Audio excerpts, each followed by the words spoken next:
जुलाई का महीना चल रहा है। इस टाइम पर लाखों स्टूडेंट्स अपने फ्यूचर का डिसीजन लेने वाले हैं। एक स्टूडेंट है जिसका नाम अमन है। अमन के मार्क्स 12th में एवरेज आए हैं। गवर्नमेंट कॉलेज के लिए अमन एलिजिबल ही नहीं है। तब एक प्राइवेट कॉलेज का कॉल आता है, कांग्रेचुलेशंस, आपका एडमिशन कंफर्म हो गया है। पेरेंट्स बिल्कुल खुश और कॉलेज कैंपस देख के अमन बिल्कुल खुश। AC classrooms, modern labs, placement banners, foreign collaboration के पोस्टर्स और कॉलेज एक ही बात बोलता है, प्लेसमेंट की टेंशन आप बिल्कुल मत लीजिए। अमन की फैमिली अपनी पूरी लाइफ की सेविंग लगा देती है। लोन ले लिया जाता है। अमन के पिता फीस भी भर देते हैं। फिर 4 साल बाद डिग्री अमन के हाथ में होती है, लेकिन एक चीज की कमी होती है, वो है जॉब। और लोन का क्या? लोन तो अभी भी चल रहा है। और ये सिर्फ अमन की कहानी नहीं है, अमन जैसे स्टूडेंट्स लाखों में हैं। तो सवाल ये है, क्या इंडिया के प्राइवेट कॉलेजेस एजुकेशन दे रहे हैं या सिर्फ वो लोग डिग्री बेच रहे हैं? आइए जानते हैं इस वीडियो में।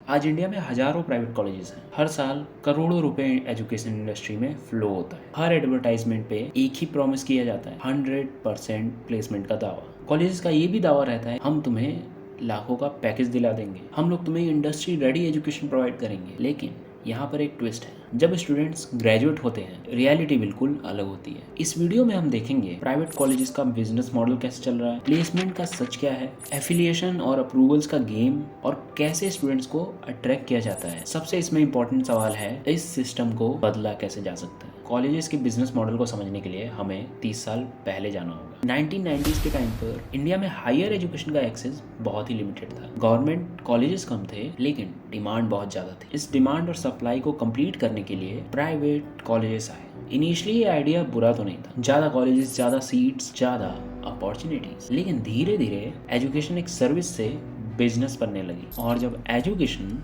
बिजनेस बन जाए तब स्टूडेंट एक कस्टमर बन जाता है, जिससे कॉलेजेस सिर्फ प्रॉफिट निकालना चाहती हैं। मेनली जुलाई के महीने में एडमिशन शुरू हो जाते हैं। हर जगह एड्स ही चलते रहते हैं, फिर चाहे वो Google, Instagram, newspapers, billboards, education fairs, यहाँ तक कि लोग कोल्ड कॉल्स तक करते हैं। और कोल्ड कॉल्स पर ये तक कहते हैं लोग कि हम स्कॉलरशिप ऑफर दे रहे हैं, लिमिटेड सीट्स हैं, जल्दी अप्लाई करो। और ये सब ऐसे दिखाया जाता है कि कल तो एडमिशन बंद ही होने वाला है। कॉलेजेस का साइकोलॉजी बिल्कुल सिंपल है, फियर क्रिएट करो, पेरेंट्स को कन्विंस करो और नेक्स्ट एडमिशन कंफर्म। कॉलेजेस के लिए एक स्टूडेंट सिर्फ लर्नर नहीं होता, वो एक रेवेन्यू सोर्स की तरह होता है। प्राइवेट कॉलेजेस का सबसे बड़ा सेलिंग पॉइंट होता है उनका प्लेसमेंट का ड्रामा। लगभग सारे कॉलेजेस के पोस्टर्स पर आपको ये कंपनीज के नाम दिखेंगे, गूगल, एनफोसिस, अमेजन, माइक्रोसॉफ्ट। लेकिन एक इम्पॉर्टेंट क्वेश्चन, कितने स्टूडेंट एक्चुअली प्लेस्ड हुए और वो लोग किस सैलरी पर हुए? कभी कभी तो ऐसा होता है कि हाईएस्ट पैकेज को हाईलाइट किया जाता है और एवरेज पैकेजेस या फिर प्लेसमेंट परसेंटेज को स्मॉल लेटर्स में दिखाया जाता है। और हाल ऐसे हैं आजकल के कि कभी कभी तो इंटर्नशिप को भी प्लेसमेंट बोला जाता है। और कुछ कॉलेजेस और इंस्टीट्यूशन में ऐसा है कि अगर कोई स्टूडेंट अपने आप भी जॉब लेता है तो उसको भी ये लोग अपने प्लेसमेंट में ऐड कर देते हैं। फॉर एग्जांपल मेरा ही, मैंने अपना मोशन ग्राफिक का कोर्स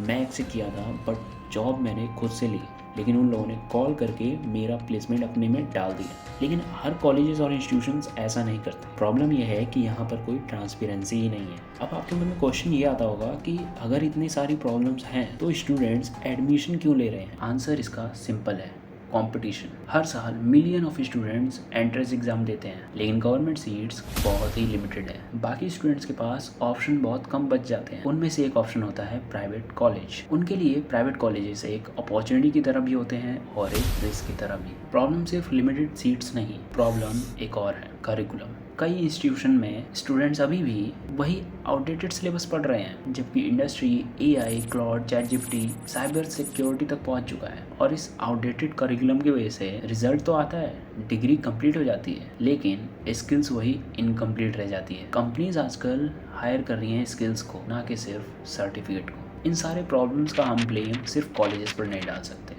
ये एक इकोसिस्टम इशू है। स्टूडेंट्स की पॉपुलेशन बहुत ज़्यादा है, लेकिन गवर्नमेंट सीट्स बहुत ही लिमिटेड है। करिकुलम वही आउटडेटेड है और स्टूडेंट्स सिर्फ एडवर्टाइजमेंट के बेस पे कॉलेजेस पिक कर रहे हैं। पेरेंट्स आज भी सिर्फ फोकस कर रहे हैं डिग्रीज पे। जब तक ये सारे इशूज सॉल्व नहीं होंगे तब तक ये सारी प्रॉब्लम्स रिपीट होती रहेंगी। इन सारे प्रॉब्लम्स में अब स्टूडेंट्स कर सकते हैं। स्टूडेंट एक चीज़ कर सकते हैं, स्टूडेंट्स ये सारी चीज़ें चेक कर सकते हैं पहले एडमिशन लेने से। चेक करिए कि कॉलेजेस की फैकल्टी कैसी है, रियल प्लेसमेंट रिपोर्ट्स देखिए कि आखिर उस कॉलेजेस में प्लेसमेंट मिल भी रहा है या नहीं। इंटर्नशिप अपॉर्चुनिटीज देखिए, इंडस्ट्री टाइप्स को चेक करो। जिस कॉलेज में भी आप जा रहे हो उस कॉलेज का वेबसाइट चेक करो कि आखिर किस किस इंडस्ट्री से ये टाइप है। कोर्स का करिकुलम भी चेक करना बहुत जरूरी है। और सबसे इम्पोर्टेंट, हिडन फीस, आखिर क्या क्या ये चार्जेस ले रहे हैं कॉलेजेस एडमिशन के टाइम।